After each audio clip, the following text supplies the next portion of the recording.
Perfecto. Si le parece, doctor, podemos iniciar.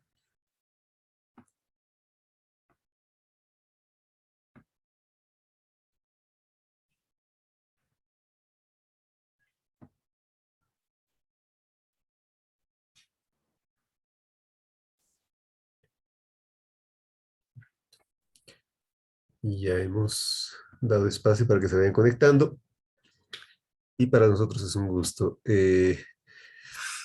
dar la más cordial bienvenida a este seminario dirigido a, por supuesto, medicina general y traumatología. Mi nombre es Gustavo González, soy supervisor nacional de droguería INTI, hoy con la línea Procter y Gamble y su producto Doloneurobion.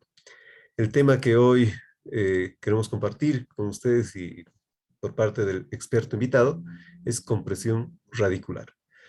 Para presentarlo a nuestro invitado, invito a mi colega Karen Ramallo desde la ciudad de Oruro para que pueda hacer la lectura de su currículum. Karen, buenas noches. Buenas noches. Bueno, doctor, buenas noches a todos. Bienvenidos, gracias por asistir. Previamente, como decía Gustavo, conociendo un poquito al doctor, esta noche voy a darles un poquito de información, ¿no? El doctor Eddie Antonio Dorado Alanes, médico cirujano, ortopedista, traumatólogo y cirujano de columna vertebral y pelvis. Médico cirujano de la Universidad Mayor Real y Pontífica de San Francisco Javier de Chuquisaca. Especialidad en cirugía ortopédica y traumatología en el Hospital Francés de Buenos Aires, Argentina. Especialidad en cirugía de columna vertebral en el Hospital de Clínicas de la Universidad de Buenos Aires, UBA, Argentina.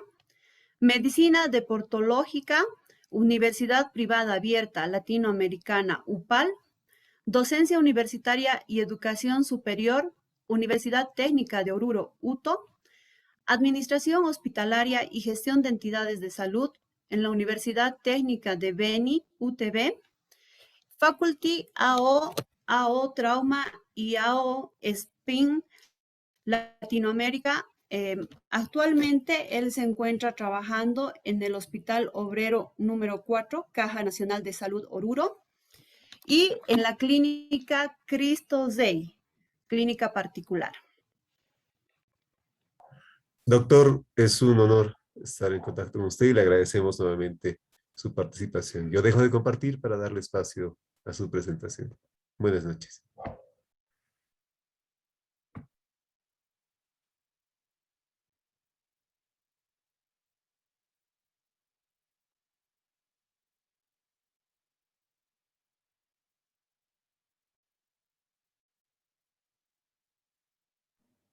Bueno, gracias. Muy buenas noches.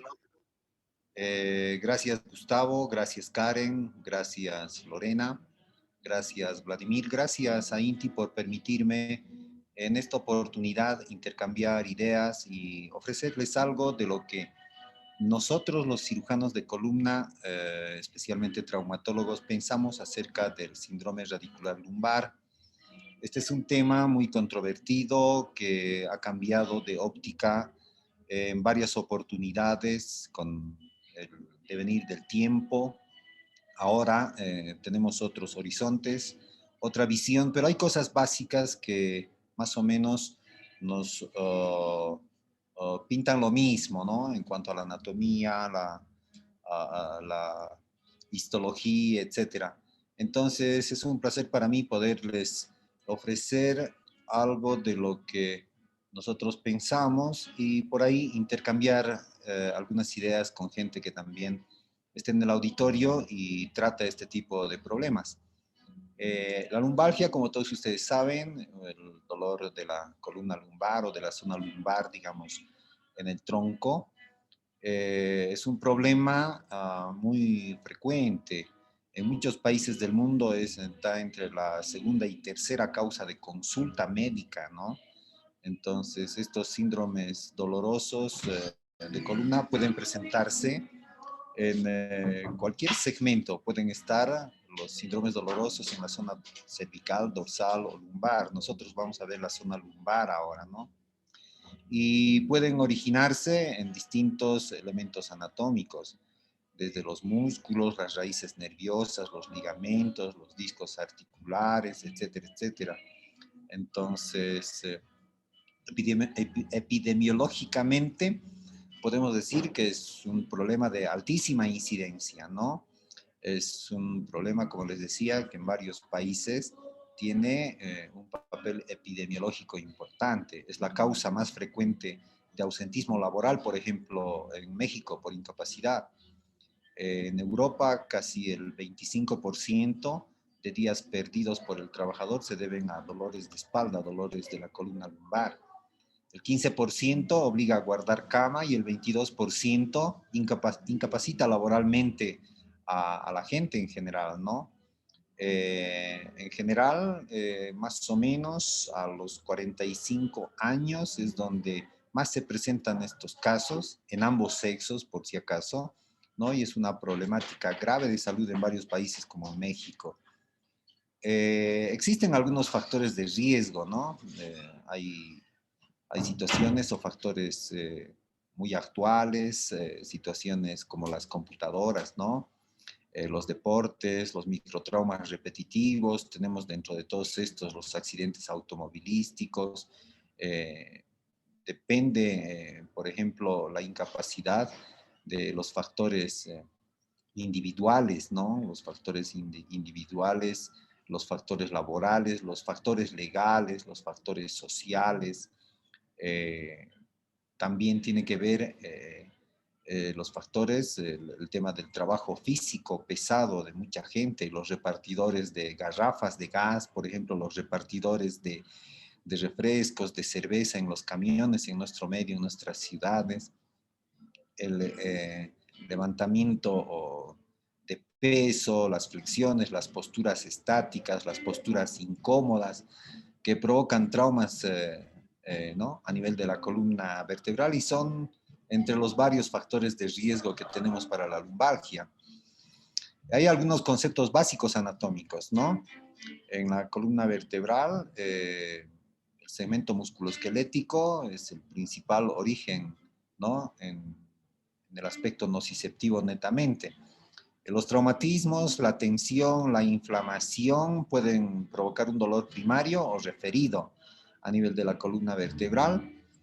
Esta es una columna vertebral en su integridad que ustedes pueden apreciar muy bien en la diapositiva presente, donde vamos a ver los cuerpos vertebrales que están separados por discos, que son unos amortiguadores hidrodinámicos hasta aproximadamente los 50 años, y después de lo cual se van secando de a poquitito, ¿no? Y tiene que ver con lo que estamos o vamos a hablar ahora.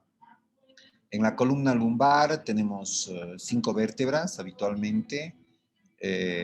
Alguna vez tenemos 4 con una vértebra de transición o 6 también. Podemos estar frente a un síndrome de Bertolotti, por ejemplo, que es una vértebra de más lumbar sacralizada con artrosis o sin artrosis, etcétera. Pero en general tenemos 5 vértebras lumbares con una curvatura cóncava, digamos con una lordosis. Están formados los cuerpos vertebrales por cilindros esponjosos, tienen una apófisis, tienen superficie articular superior, inferior. Hablando de las apófisis articulares, son 2 para arriba, 2 para abajo, en ambos lados. Además están las apófisis transversas en la columna lumbar.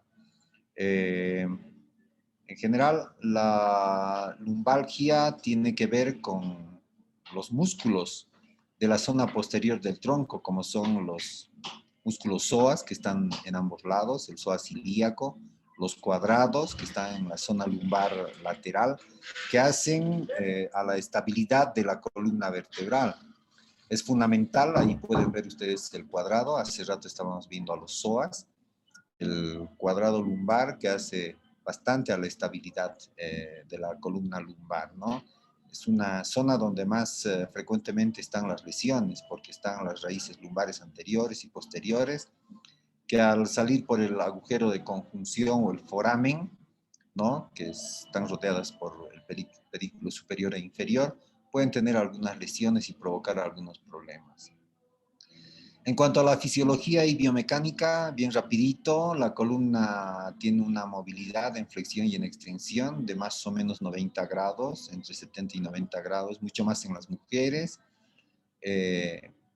Mayor flexión entre la cuarta, quinta y lumbar y la primera sacra. El núcleo en este movimiento se desplaza mucho, principalmente hacia posterior. Los músculos participantes pueden ser la causa del dolor a veces cuando hay contracturas. Hay un sistema de resistencia a veces que se rompe y provoca una lumbalgia. Dentro de los sistemas de resistencia están el sistema óseo, el sistema muscular, el sistema articular, con todo su complejo.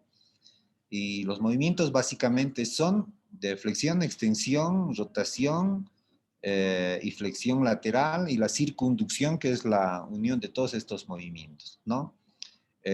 Durante la flexión anterior, los forámenes intervertebrales se agrandan y cuando hacemos hiperextensión de la columna lumbar, se achican, reducen su diámetro, ¿no? Esos son algunos aspectos que hay que tomar en cuenta para cuando tenemos un paciente con un cuadro de lumbalgia o lumbociática o un síndrome radicular, como queremos expresar en este momento. Etiológicamente, el cuadro etiológico es múltiple, puede deberse a estructuras propias de la columna, también puede deberse a estructuras que nada tienen que ver con la columna vertebral. Estas pueden ser crónicas, en algunos casos son crónicas, hay etiológicamente causas traumáticas agudas, inflamatoria, no infecciosa, lesiones de las partes blandas, pueden haber problemas psicogénicos y otros también, pueden ser problemas neoplásicos, pueden ser también problemas inflamatorios infecciosos a la vez, un sinfín de aspectos que básicamente tienen que ver con el origen anatómico de la lesión y más o menos lo que nos orienta con respecto de la enfermedad, ¿no? Estamos hablando de enfermedades óseas, por ejemplo, ¿no? Problemas de osteoporosis, mieloma, osteomielitis, etcétera, que pueden dar un cuadro de lumbalgia o lumbociatalgia.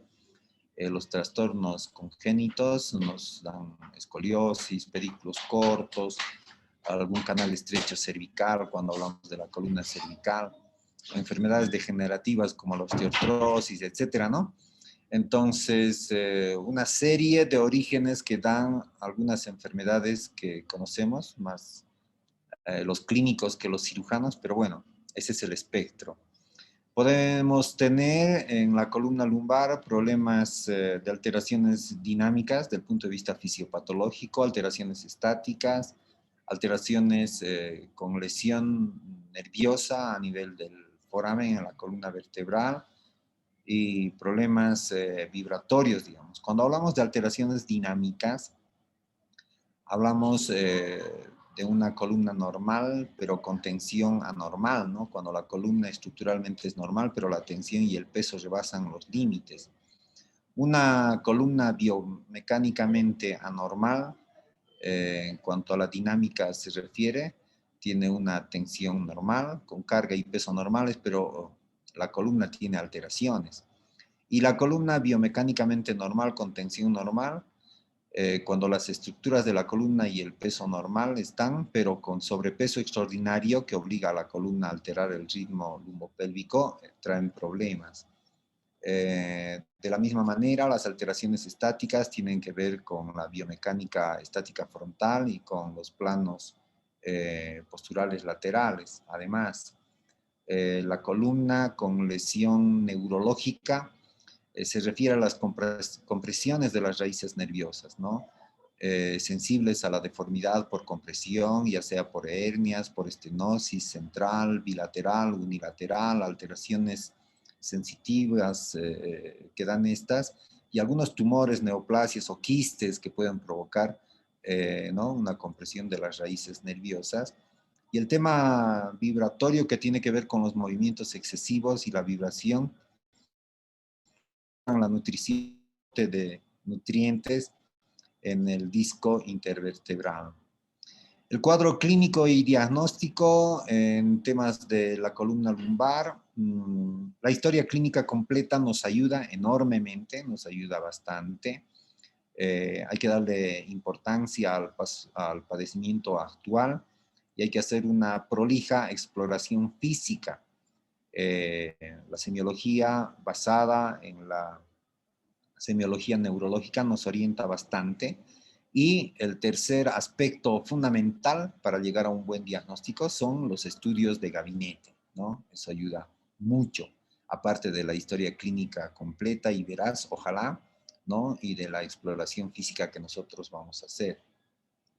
Entonces, el cuadro clínico y diagnóstico tiene que ver con la historia clínica, decíamos, ojalá lo más completa posible, donde hay que hacer una buena semiología del dolor, antecedentes heredofamiliares, antecedentes patológicos, problemas infecciosos, sustancias tóxicas, traumatismos. En cuanto al motivo de la consulta, digamos, hay que ver las características del dolor, localización, irradiación, factores o movimientos que disminuyen o aumentan el dolor, posiciones laborales, en casa, deportes, etc. Además, en la exploración física tenemos que hacer una exploración, como les decía, neurológica completísima, ¿no? Ya que esto ayuda a establecer o descartar algunos padecimientos, ¿no? Siempre con el paciente de pie, hay que hacer las exploraciones posturales en el plano anteroposterior y en el plano lateral también, ¿no? La flexión de 90 grados para verificar que los hemitórax se encuentran a la misma altura. Estamos hablando de la flexión de la columna lumbar y la pelvis en realidad, porque en este movimiento la pelvis ayuda bastante. No vamos a pensar que la columna lumbar hace una flexión de 90 grados, pero el tronco se flexiona en 90 grados en el momento de la examinación y gran parte de esta ayuda para la flexión lo brinda la pelvis a través de las articulaciones de las caderas, ¿no? Al paciente hay que hacer que se siente y que se ponga de pie, así se valora el estado del movimiento y si despierta dolor al cambiar de posición. Se sienta al paciente en la orilla de una mesa de exploración y mediante inspección se corrobora si existe o no existen asimetrías femorales, etcétera. También tenemos que decir que en cuanto a la exploración neurológica se refiere, el signo de la SEGE positivo ayuda bastante en cuanto a cómo tenemos que encarar el problema nosotros, ¿no?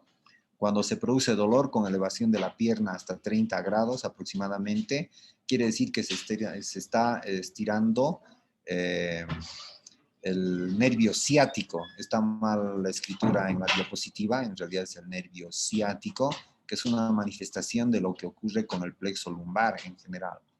El valor de la movilidad en flexión, extensión y rotación en 90 grados nos indica si el problema está en la parte anterior a nivel de los discos intervertebrales, o está a nivel de las facetas, o está a nivel de digamos, la parte de los ligamentos posterolaterales.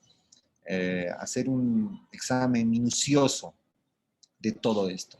Cuando tenemos todos los datos en cuanto se refiere a la historia pasada, al cuento, al relato que nos hace el paciente, a la examinación que nosotros le hacemos, tenemos que echar mano de los estudios de gabinete, ¿no? Y en cuanto se refiere a los estudios de gabinete, lo primero que pedimos es una radiografía simple, ¿no? Una radiografía simple que nos valora la altura de los discos, la parte posterior, la parte anterior, para descartar la degeneración discal, discopatías. Tenemos que ver la simetría de los pedículos, la distancia interpedicular, la distancia entre los pedículos y la apófisis espinosa, etc.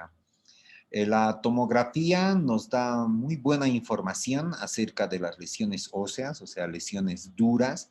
Es muy importante en el diagnóstico y clasificación de las fracturas, por ejemplo, no tanto en temas de lumbalgia y lumbociatalgia y síndrome de compresión, pero ayuda bastante. Y un estudio que es el gold estándar para este tipo de problemas en la actualidad es la resonancia magnética nuclear, que nos aporta datos acerca de los tejidos blancos en general, blandos, quiero decir, en general, el disco intervertebral y el contenido medular. Entonces, la resonancia magnética nuclear hoy por hoy es el gold estándar en cuanto a los estudios de gabinete se refiere para hacer el estudio clínico y diagnóstico con la mayor certeza posible. La discografía, que a veces es útil, tiene indicaciones en otros problemas, en alguno que otro cuadro degenerativo. La tomografía con positrones provee información metabólica y fisiológica, y el estudio neurológico ¿no? A través de potenciales evocados, somatosensitivos, que tienen que ver con la electromiografía, ayudan bastante, ayudan en establecer un diagnóstico lo más certero posible. ¿En qué casos encontramos un síndrome de compresión radicular lumbar? No, en las hiperlordosis puede aparecer este problema porque no nos olvidemos que la hiperlordosis cierra los forámenes, ¿no? Porque simula una hiperextensión de la columna lumbar, es el aumento de la concavidad, digamos, de la lordosis, concavidad posterior sería en este caso de la columna lumbar. Se debe a posiciones prolongadas, posturas inadecuadas, algunos deportes como la natación, el mate en el voleibol, el saque en el tenis, etcétera, ¿no? Que acentúan estos problemas y pueden traer manifestaciones de este tipo. Algunos desplazamientos vertebrales que tienen que ver con las lisis, ¿no? Y las listesis, ¿no? Las espondilolisis, espondilolistesis que pueden traer este tipo de problemas, algunas artrosis vertebrales que tienen que ver más que todo con las facetas, y esto por el sobrepeso, esfuerzo físico o ejercicios excesivos, especialmente la gente que hace potencia, ¿no? Otro cuadro importante es el conducto lumbar estrecho. Si bien no es tan claro como el conducto estrecho cervical, pero hay gente que al tener un pedículo corto, por ejemplo, tiene tendencia a tener un conducto lumbar estrecho, y las manifestaciones pueden darse a través de un síndrome radicular lumbar. Las discopatías, que son las protrusiones discales en la deformación de la envoltura fibrosa, ¿no? Por el impacto del material gelatinoso, o sea, del núcleo pulposo, a través de las dos placas de las vértebras superior e inferior, que provocan un dolor intenso y acompañado de una compresión radicular. Este problema es el que nos pone a veces en aprietos, porque en agudo el paciente asiste principalmente para resolver el problema del dolor y la postura antiálgica que presentan, y muchos estudios no son posibles realizar inmediatamente, ¿no? Entonces, una hernia de disco lumbar ¿no? Se refiere a una condición que afecta la raíz nerviosa, ¿no? Producto de la protrusión o extrusión del núcleo pulposo del disco intervertebral. Este problema ocurre con mayor frecuencia en los hombres de mediana edad, ¿no? De edad avanzada, no tanto porque en la edad avanzada, después de los 50 años, que se seca el núcleo pulposo, más que problemas de hernia, que sea móvil y que provoque problemas, esto trae problemas de canal estrecho más adelante, ¿no?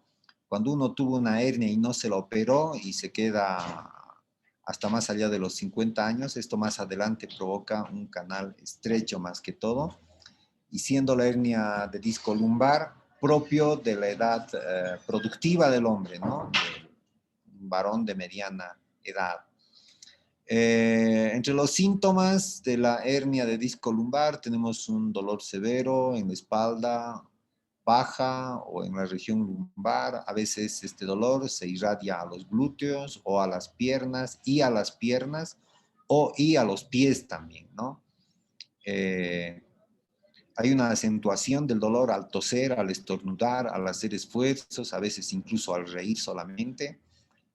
Pueden existir hormigueos o entumecimiento en las piernas o en los pies, debilidad muscular o atrofia en estados avanzados de hernia discal en pacientes descuidados, en pacientes que no tienen acceso a la atención de salud.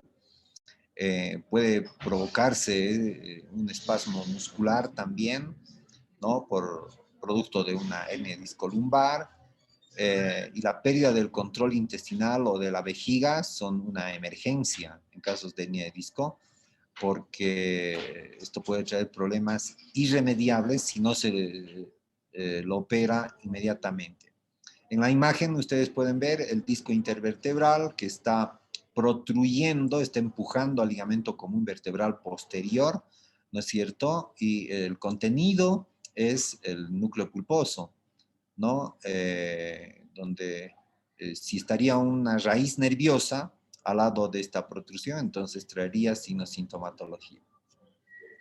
En cuanto a los signos y exámenes se refieren, un examen físico y los antecedentes del dolor nos ayudan bastante para diagnosticar este trastorno. La prueba de la SEGE es muy importante, que básicamente es levantar la pierna extendida y se provoca un dolor, ¿no? Altamente sugestivo de presencia de hernia disco lumbar, ¿no? Cuando pasa los 30 grados, con hiperextensión de la rodilla y elevación del pie más o menos hasta los 30 grados.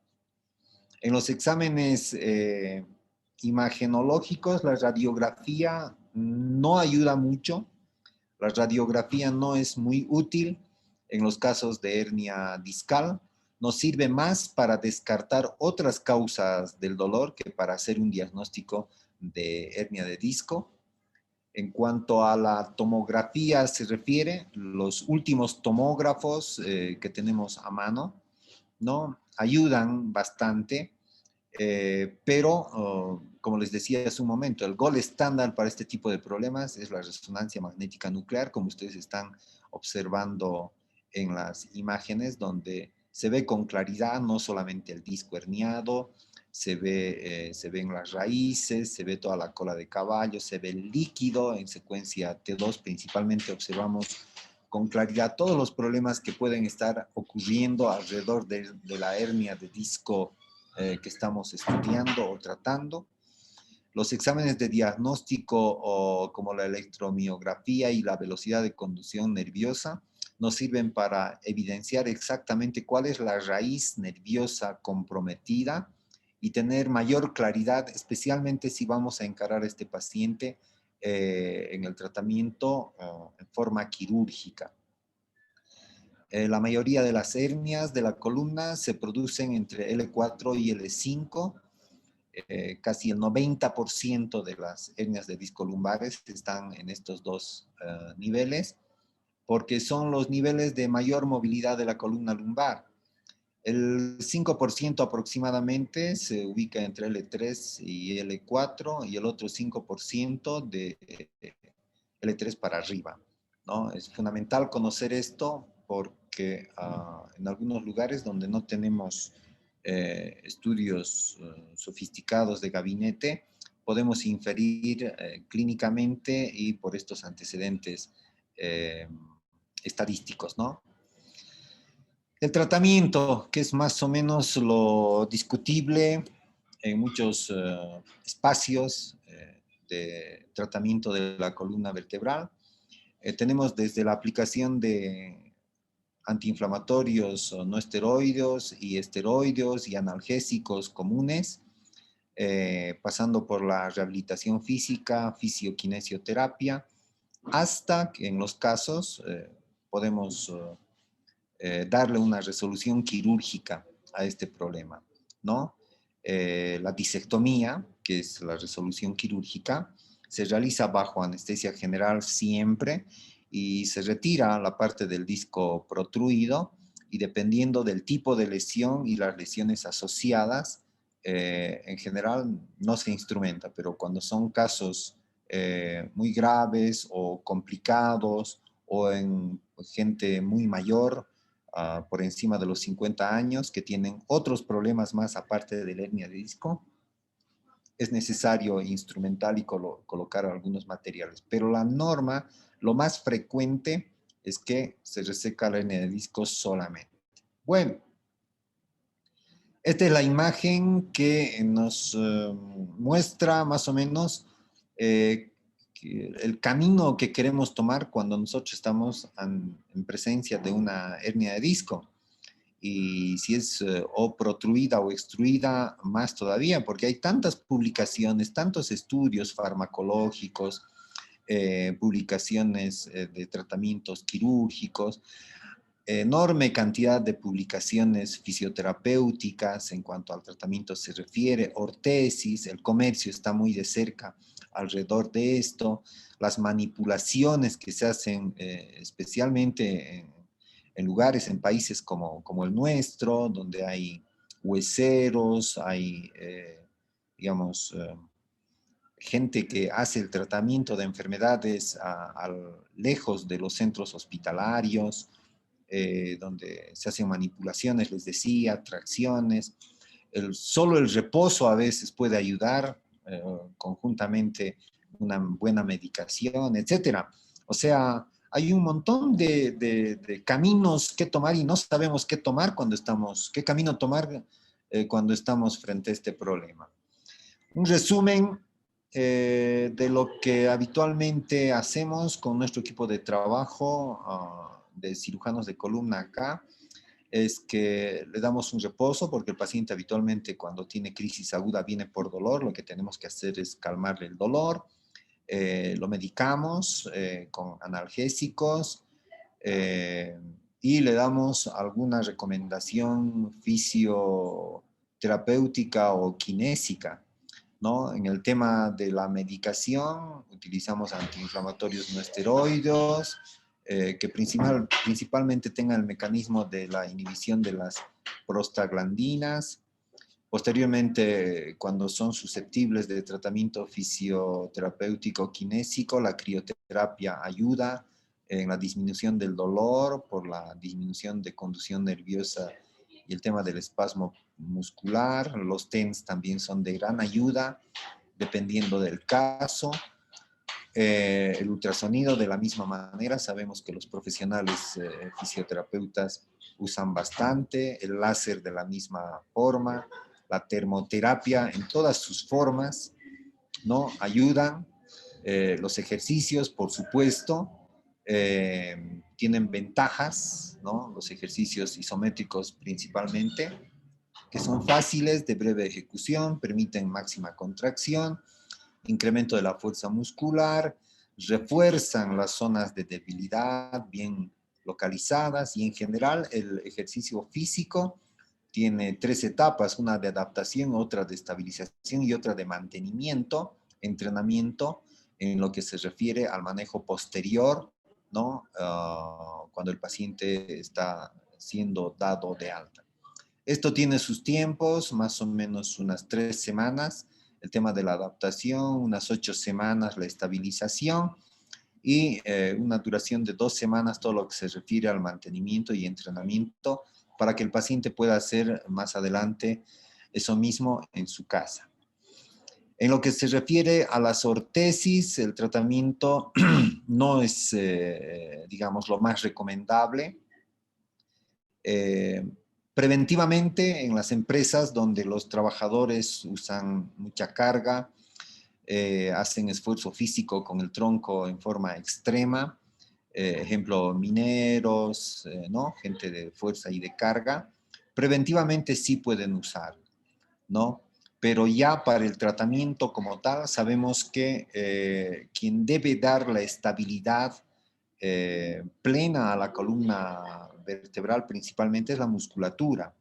Entonces, si se usan las ortesis por mucho tiempo, por tiempo prolongado, lo que se hace es que la estabilidad de la columna vertebral esté dada a expensas del corset o de la ortesis y no de la musculatura del paciente. Y uno se quita la faja o la ortesis y se chorrea y tiene dolor porque la musculatura que debería estar funcionando bien no funciona porque lo que tiene que hacer el músculo lo hace la ortesis. Entonces uno se vuelve ortesis dependiente. Entonces, ojo con el tratamiento con fajas, ortesis, etcétera, porque no es muy recomendable para hacer que el paciente salga de este problema, ¿no? Preventivamente sí, en las crisis agudas sí, pero después hay que dejar, principalmente nosotros somos anti-ortesis, ¿no? Cuando se usan, tienen que tener 3 puntos de apoyo, fundamental, la zona lumbar baja, la pared abdominal por delante y la zona lumbar alta o sería dorsal alta en este caso. Con esos 3 puntos de apoyo cumple su función, para lo cual nosotros queremos que se use una ortesis. El tratamiento principalmente, en la mayoría de los casos, es no quirúrgico cuando estamos frente a este problema, ¿no? La mayoría de los pacientes que vienen por problemas de la columna vertebral no requieren cirugía o no necesitan cirugía, principalmente de inicio. De inicio, siempre hay que recomendar reposo, usar alguna ortesis, como decía, para la crisis. Posteriormente, hacer fisioquinesioterapia, usar buenos medicamentos por tiempo debido, eso a criterio médico. Hay pacientes que requieren solamente unos días de medicación, hay otros que requieren un par de semanas o un poquitito más, o hay otros pacientes que requieren mucho más tiempo de medicación, a veces utilizando antiinflamatorios y antiartrósicos combinados. Y para el frío y los momentos de esfuerzo en el trabajo, en el hogar o en el trabajo, laboralmente hablando, algún analgésico, ¿no? Entonces es fundamental tener en cuenta estos 3 pilares en el tema del tratamiento, que tienen que ver con la medicación, el reposo, uso de ortesis un corto tiempo y la fisioquinesioterapia, con lo cual casi un 90% de estos cuadros de hernia de disco se solucionan, ¿no? Entre el 5 y 10% en nuestro medio llegan a quirófano, menos del 10% en nosotros requieren cirugía definitivamente, y eso es un aliciente, ¿no? Nos hace pensar que nosotros podemos hacer un tratamiento no quirúrgico, porque el tratamiento quirúrgico, en este caso abierto, como ustedes están viendo en el esquema, en el dibujo, ¿no? Que ahora lo hacemos a través de una herida pequeña de unos 2 o 3 centímetros, eso se llama microdisectomía. Pero a veces es necesario exponer toda la columna cuando necesitamos instrumentar además. Entonces, saber que solo entre el 5 y 10% de los pacientes con este tipo de problemas requieren cirugía es alentador para ir avanzando en los otros instrumentos, ¿no? En las otras herramientas que tenemos para tratar este tipo de síndromes. Y básicamente, cuando se trata de una hernia de disco, hay que hacer la disectomía, en este caso microdisectomía, que lo hacemos hace unos 5 o 6 años acá en nuestros centros de trabajo. Y nada, ¿qué es lo más importante para nosotros? Prevenir, ¿no?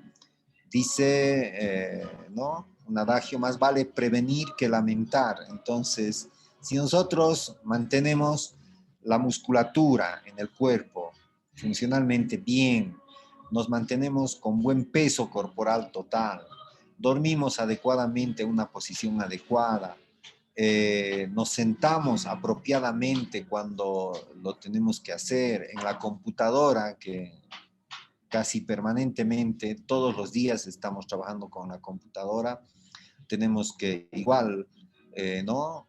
Tener una buena postura, saber levantar las cosas cuando están muy arriba de nosotros, por sobre nuestra cabeza, saber levantar las cosas pesadas cuando nosotros tenemos que levantar algo del piso, cuando tenemos que estar parados por mucho tiempo, de pie, tenemos que levantar una pierna, ojalá un peldaño, etcétera, etcétera, que estas formas de prevención nos, ¿no? nos ofrecen y nos ayudan, principalmente los fisioterapeutas, y ayudan harto. En realidad los fisioterapeutas pueden ser los salvadores de un paciente que no quiere entrar a una cirugía, por ejemplo, y así tener resultados menos riesgosos, ¿no? Para nosotros los cirujanos hacer una resección de una hernia de disco no es difícil, es algo relativamente sencillo, entre comillas. El tema es todo el entorno de, un, de, una, de una cirugía, de una operación. Riesgo quirúrgico, riesgo cardiológico, posibilidad de que se infecte la herida, de que haya algún accidente durante la resección de la hernia, que la raíz se afecte un poquito, que habitualmente recupera. Pero si el paciente con prevención o con un tratamiento conservador en el 90% de los casos puede salir bien, entonces, ¿no? Guardamos la cirugía para quien realmente lo necesita. Les agradezco mucho. Si hay alguna pregunta, alguna duda, me encantaría que intercambiemos opiniones, conceptos, etcétera. A usted, doctor, las gracias, de verdad, muchas gracias por este resumen y esta presentación tan completa, además.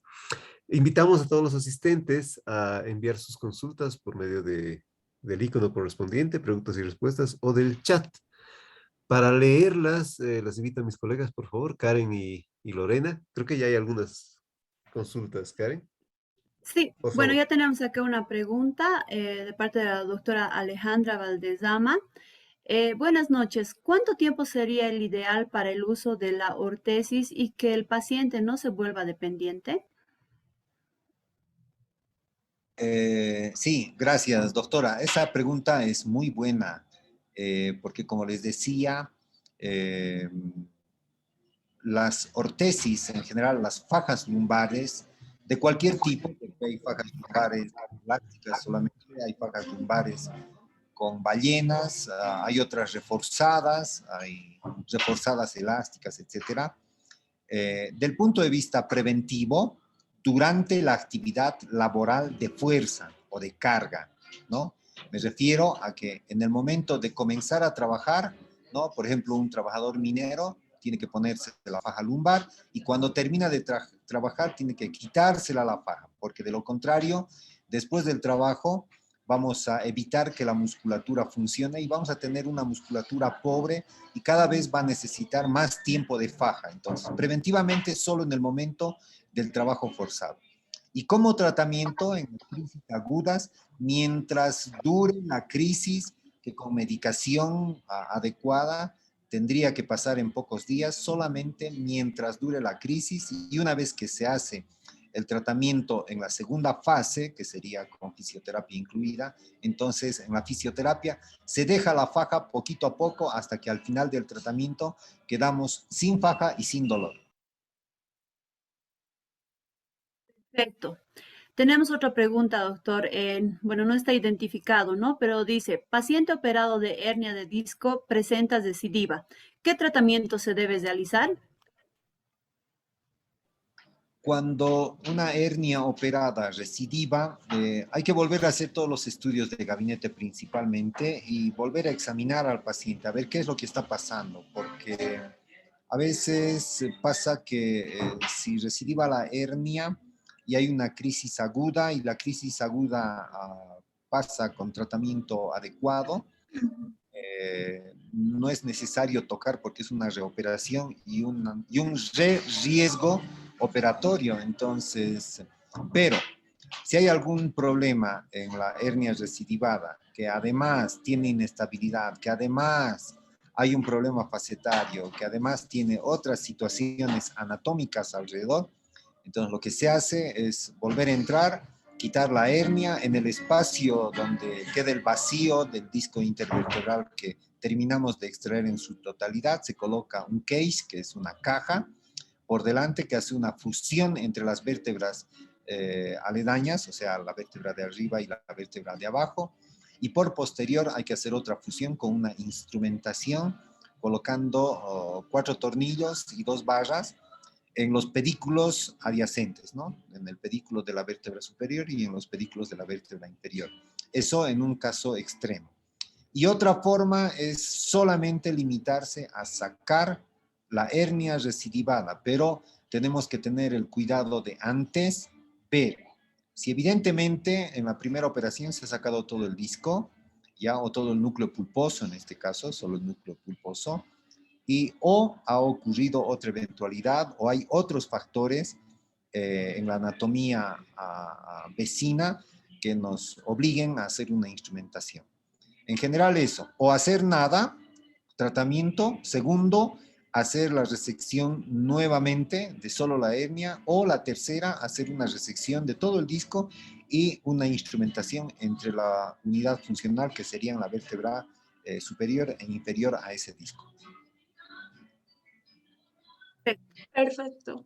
Como siguiente pregunta tenemos, ¿cuál es el primer estudio complementario que debemos pedir en un síndrome de compresión radicular? Sí, muy buena pregunta. En un síndrome de compresión radicular, el primer estudio complementario que se debe pedir siempre es una radiografía en posiciones comunes, ¿no? Una de frente, una proyección de frente y una proyección de perfil. En algunos centros piden también una proyección de Ferguson, que en realidad es una proyección de frente con una inclinación de 30 grados para abajo, ¿no? O sea, una radiografía lumbar, frente, perfil y Ferguson son los primeros estudios que hay que pedir porque como solo tenemos una visión clínica del cuadro, puede tratarse de algún otro problema más, además, ¿no? No nos olvidemos de los quistes, los tumores, las osteopatías, etcétera, etcétera. Entonces, lo primero que se pide son radiografías. Perfecto. Como siguiente pregunta tenemos su opinión sobre la mezcla de aumentar con vitamina B12. Bueno, otra pregunta muy interesante, importante para muchos médicos, porque no nos olvidemos que las vitaminas en general tienen como, digamos, efecto, tienen una misión vehiculizadora de los elementos neurotropos, ¿no? De todo lo que le va a beneficiar en el funcionamiento a un nervio, ¿no? Son vehiculizadores básicamente, o sea, no calman el dolor. Al tratarse de un dolor que tiene que ver con las raíces nerviosas, es importante considerar el uso en general de la vitamina B12 y del complejo B en general, dependiendo de lo que nosotros estamos observando. En columna vertebral en general tiene su uso, no es analgésico, o sea, eso hay que desecharlo por completo, no como analgésico ni antiinflamatorio, sino como un adyuvante o coadyuvante para el mejor funcionamiento neurológico, porque, repito, no es un medicamento que vaya a un órgano foco, es un vehiculizador de los elementos que hacen que los nervios funcionen adecuadamente. Entonces, ayuda. No es lo más importante, pero ayuda. Y en el tema del dolor, no tiene efecto directo, tampoco en la inflamación, pero ayuda bastante en el tratamiento, especialmente en la primera y segunda fase, más en la segunda fase del tratamiento no quirúrgico. Continuamos. Una pregunta similar, ¿no? ¿Cuál es su opinión sobre el uso de mezclas de dexametasona, vitamina B12, ketorolaco intramuscular?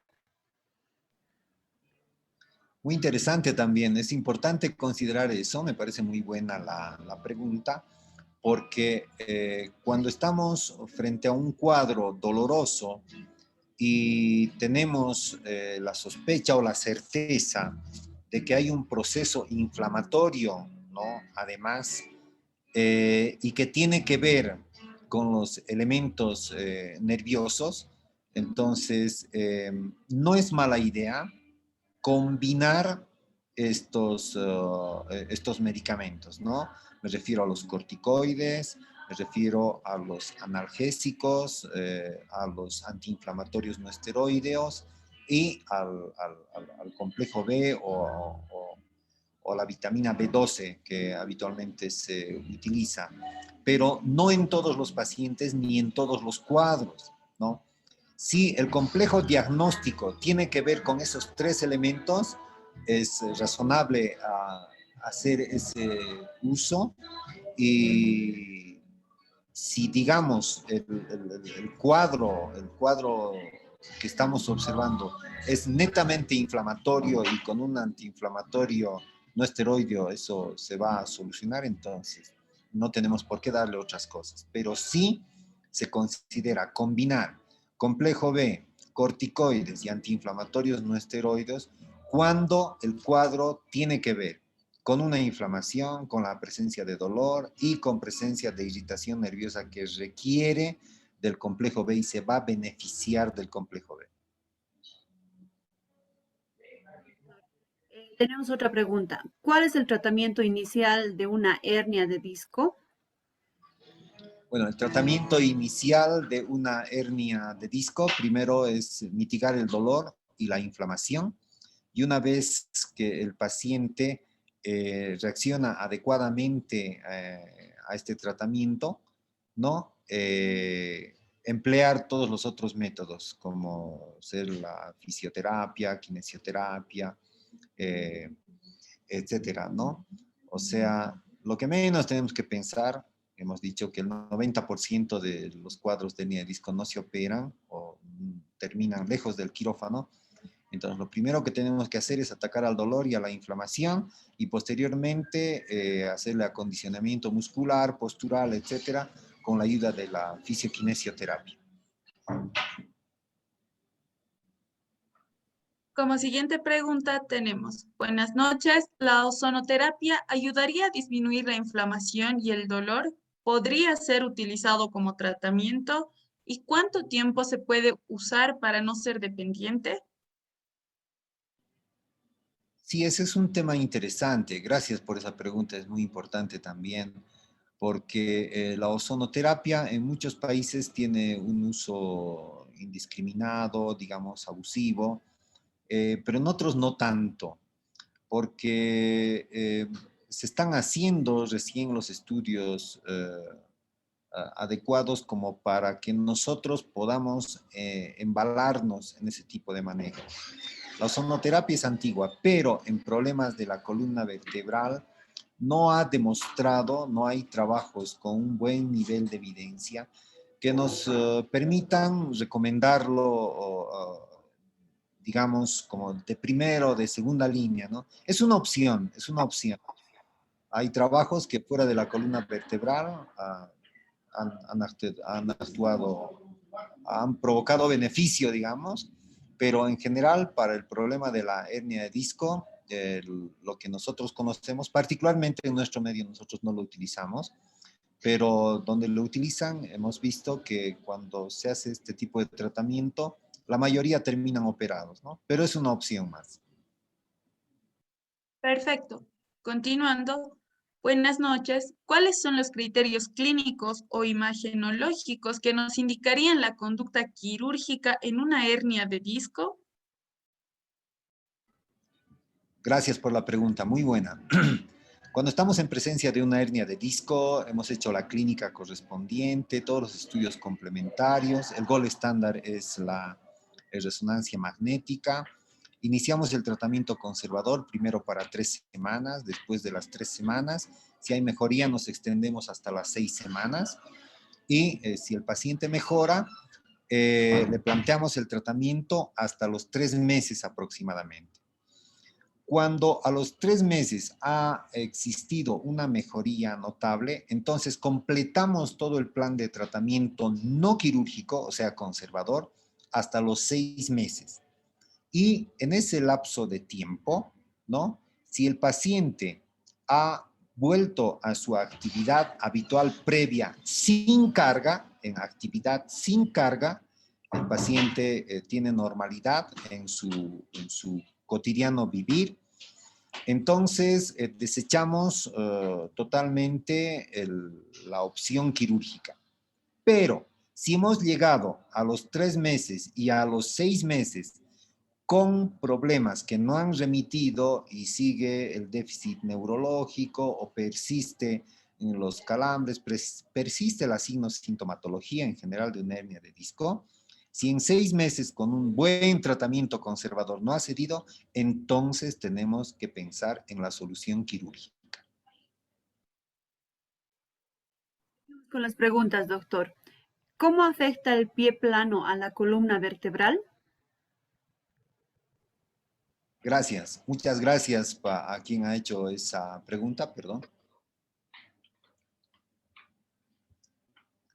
Porque los pacientes que asisten a la consulta por, digamos, problemas de columna, tienen otros problemas además, ¿no?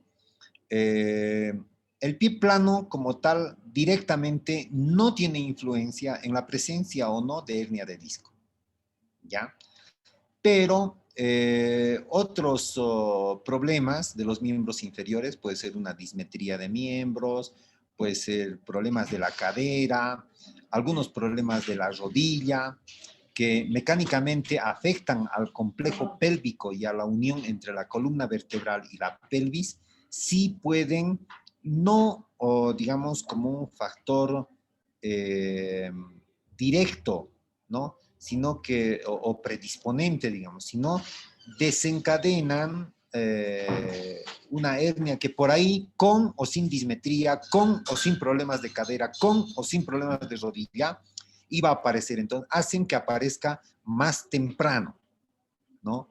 La hernia de disco, por ejemplo, claro, en un paciente que tiene un trabajo de distribuidor de garrafas en nuestro medio, ¿no? Que en La Paz se ve un montón, ¿no? Entonces, si además este paciente tiene un problema de cadera, entonces esto desencadena más rápidamente, más prontamente la enfermedad y hay que hacerle el tratamiento correspondiente. Pero el pie plano directamente no influye en el tema de la hernia de disco. Perfecto. Tenemos otra pregunta. ¿Se puede hablar de dolor lumbar crónico sin evidencia de lesión imagenológico, sea de origen psicógeno o por estrés? Sí, otro tema muy importante. Ahí están encasillados los problemas de lumbalgia por temas y demandas laborales, ¿no? Porque hay pacientes que asisten a la consulta por lumbalgia y en las radiografías está todo perfecto. Bueno, desde los antecedentes, papás sanos, nadie con problemas de columna, el trabajo es liviano, trabajo de oficina, la radiografía es normal, la tomografía es normal, la parte ósea perfecta, le hacemos resonancia magnética, las partes blandas, ligamentos, discos, facetas, articulaciones, todo está perfecto, pero el paciente se queja de dolor. Entonces, sí tienen un tinte psicológico o un buen número de lumbalgias, ¿no? De hecho, estos problemas que son reales para el paciente y para los médicos no existen, son factores ¿no? de demandas entre los trabajadores y los patrones, porque son pacientes que no tienen nada con los estudios, pero tienen bajas médicas, o sea, tienen ausencia laboral. Entonces, ese es un conflicto. El problema en el paciente no, no se puede demostrar en los estudios. O sea, si la pregunta es, ¿existen los cuadros con estudios normales, pero la lumbalgia está? Sí, existen y no son pocos. Continuando con las preguntas, el paciente se vuelve dependiente de la faja. ¿Qué acciones se debe tomar? Muy buena pregunta, gracias. Cuando el paciente se vuelve dependiente de la faja, es como les explicaba, cuando usa la faja por todo y por nada, y en todo momento y en todo lugar, porque con la faja se siente bien, disminuye o se le quita el dolor, pero la musculatura se hace muy pobre. El músculo puede llegar a ser del volumen de un papel, cuando en realidad tiene que ser como una zanahoria, ¿no? Ahora, ¿cuál es la solución cuando el paciente se vuelve faja dependiente u ortesis dependiente? Entonces, hacer sesiones de fisioquinesioterapia, principalmente kinesioterapia, en forma progresiva, viendo la edad del paciente, la ocupación del paciente, las condiciones en las que se encuentra el paciente, y hacer fortalecimiento muscular progresivo de todos los músculos que tienen que ver con la estabilidad del tronco. De a poco e ir sacando la faja progresivamente hasta que al cabo de más o menos unos 90 días el paciente debería, entre 90 y 180 días el paciente debería estar sin faja. No son pocos los casos donde muchos pacientes años y años utilizan faja y sin la faja no pueden estar. Entonces, este problema nos solucionan, gracias a Dios, los fisioterapeutas. Muy bien. Continuando con las preguntas, ¿cómo afecta la gota a la columna vertebral? Muy interesante esa apreciación. Sabemos que la gota es un problema que tiene que ver con el ácido úrico y que principalmente está localizado, o sea, se ubica en el dedo gordo del pie, o sea, el hallux, o la rodilla, ¿no? Que es el segundo lugar de ubicación. Pero no quiere decir que solo en esos lugares puede estar, digamos, la presencia de esos cristales de ácido úrico que provocan cuadros de gota. ¿No? Puede estar en el codo, puede estar en la muñeca, puede estar en los dedos de las manos, dedos de los pies, etcétera, donde exista una articulación. Y si sabemos que en la columna vertebral hay bastantes articulaciones, tanto por delante como por detrás, o sea, no es frecuente, pero puede existir una artritis gotosa en alguna articulación de la columna vertebral también.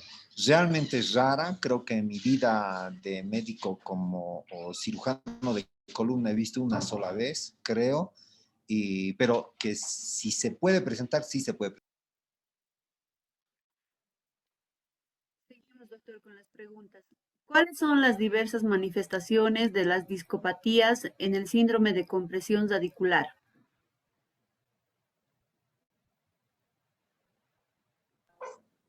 Perdón, no te escuché la pregunta, por favor.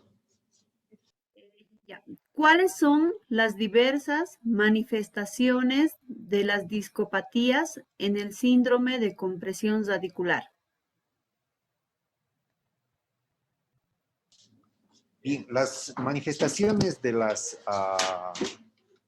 radiculopatías en el síndrome de compresión, dependiendo mucho de a qué nivel se encuentra la compresión, porque no nos olvidemos, hemos hablado de la hiperlordosis, hemos hablado de la artrosis, hay artrosis, espondilartrosis, hay artrosis facetaria, puede ser también un canal estrecho lumbar, no es frecuente, pero puede ocurrir.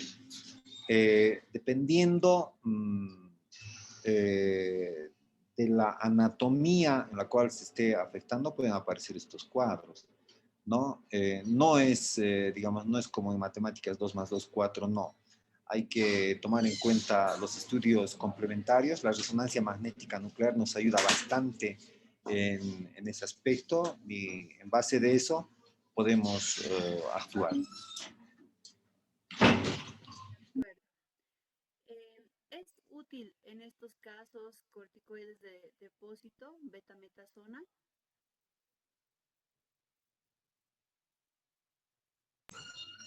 No te escuché la pregunta, perdón. Repetimos, doctor. ¿Es útil en estos casos corticoides de depósito como la betametasona?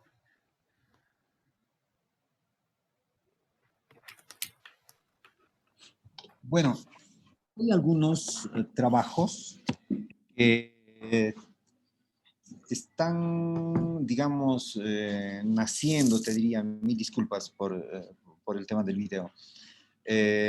Trabajos que se están haciendo. Nosotros particularmente no realizamos este tipo de procedimientos, pero hay publicaciones. He visto una publicación boliviana justo de La Paz, donde demuestran que esto puede ser útil, ¿no?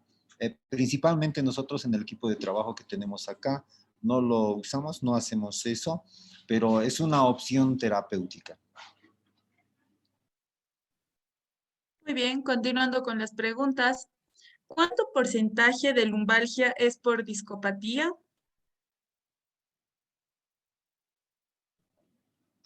Uy, uy, uy. En realidad es una pregunta un poquito difícil porque muy difícil. La discopatía, actualmente los problemas de la columna vertebral no vienen solos. Es realmente raro ver una hernia de disco limpia, tendría que ser un paciente joven, ¿no? O una discopatía, porque que hay discopatías infecciosas también, ¿no? Hay discopatías degenerativas, etcétera. Pero cuando hay un problema en la columna vertebral, en más de la mitad de las veces hay problemas con los discos, o sea, existe una discopatía. De hecho, la hernia de disco es una discopatía, ¿no? El núcleo pulposo, por una zona de debilidad, ha emergido, ha salido y nos crea problemas. Más de la mitad de los pacientes, diría yo, tienen discopatía en este problema. Muchas gracias. Continuando, buenas noches. Tengo una pregunta. ¿Qué tratamiento habría para evitar las secuelas de las nuevas formaciones de hernias post-hernioplastia? Hernioplastía, dice. Sí, correcto, hernioplastia. Repíteme la pregunta, por favor. Buenas noches. Tengo una pregunta. ¿Qué tratamiento habría para evitar las secuelas de nuevas formaciones de hernias post-hernioplastia? Ok, debe ser disectomía. Pero bueno, en general, cuando uno es tratado por una hernia de disco, quirúrgicamente, o sea, hacemos la disectomía, microdisectomía hoy en día. Lo que hay que hacer con el paciente es un trabajo kinésico importante en cuanto a la fortaleza muscular que le va a dar la estabilidad suficiente y necesaria a toda la columna vertebral, cosa de que no vuelva a ocurrir esto en los discos vecinos, ¿no? No vuelva a salir. Es muy importante en todos los problemas de la columna vertebral el mantener el peso corporal, tener una actividad física constante y permanente y además de una dieta adecuada, de una dieta saludable. La musculación es muy importante, ¿no? El tener un trabajo muscular, abdominal, transverso, paravertebral, etcétera, etcétera, que los kinesiólogos conocen mucho más que nosotros, es importante para evitar que este problema se repita principalmente. Gracias, doctor. Y estamos con las dos últimas preguntas. En pacientes con antecedente de osteoporosis y hernia de disco que requieren cirugía, ¿qué cuidado se debe tener? Bueno, la osteoporosis es un problema muy serio después de los 50 años y en las mujeres un poquitito antes. Entonces, lo mejor para el bienestar del paciente es visitar al especialista indicado, ¿no? Para mejorar su calidad ósea.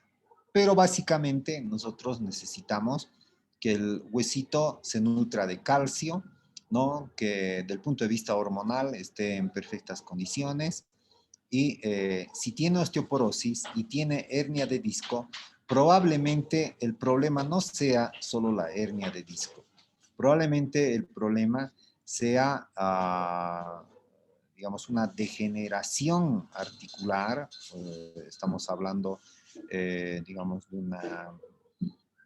artrosis en la columna vertebral, 360 grados decimos nosotros, cuando la artrosis está por delante a nivel del disco y por detrás a nivel de las facetas.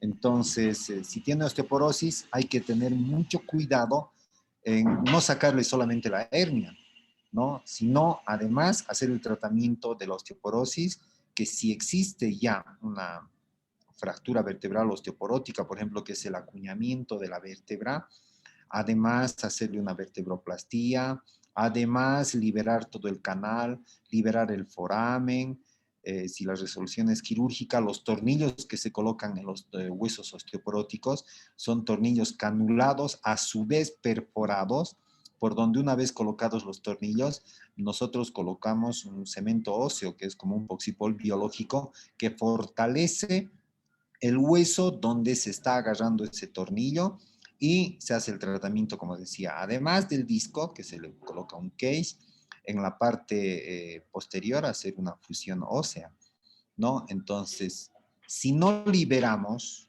la raíz o el canal y solo sacamos el disco en un paciente osteoporótico que con seguridad tiene sus buenos años, no vamos a tener éxito en el tratamiento.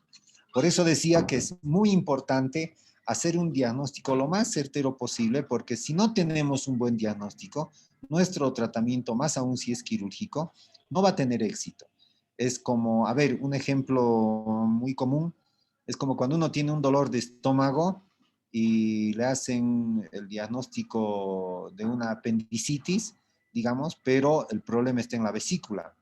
Por muy brillante que sea la operación del apéndice, y la vesícula sea el problema, y si la vesícula sigue y el diagnóstico no ha sido correcto, entonces al paciente le va a seguir doliendo el estómago, el abdomen quiero decir, porque no se ha hecho un diagnóstico adecuado. Cuando tenemos el diagnóstico adecuado, entonces el gesto quirúrgico le va a provocar bienestar al paciente. Perfecto. Doctor, ¿cuál es su opinión del bloqueo facetario como tratamiento en las lumbalgias agudas por hernia de disco?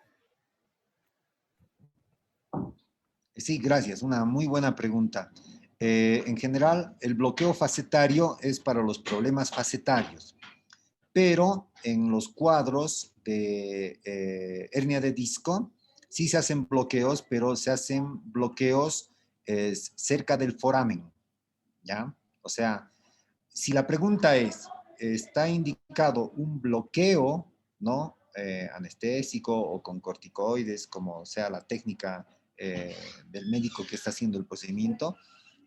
Sí, es una última opción, digamos, antes de la cirugía. Muchos pacientes que requieren de cirugía de hernia de disco, antes de someterse como último recurso para evitar la cirugía, se hacen los bloqueos radiculares. Doctor, le agradecemos mucho por la presentación. Si bien nos hemos extendido tal vez un poco más de lo esperado, y la verdad es que es un tema muy interesante. Creo que muchos de nuestros espectadores se han quedado también con muchas preguntas pendientes. Así que yo creo que queda usted cordialmente invitado para más adelante poder dar una segunda charla porque se han quedado muchos con dudas. Le agradecemos mucho por la participación que ha hecho esta noche con nuestra, nuestra marca Doloneurobion, ¿no?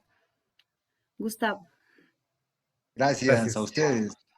Gracias a vos, Gustavo, Karen, Lore, Vladimir. Gracias por permitirme intercambiar nuestra experiencia, nuestro trabajo, nuestros escasos conocimientos y así poder crecer todos juntos. INTI es una marca muy importante en la farmacopea nacional y yo siempre presto para cualquier tipo de actividades de esta naturaleza. Muchas gracias a ustedes más bien.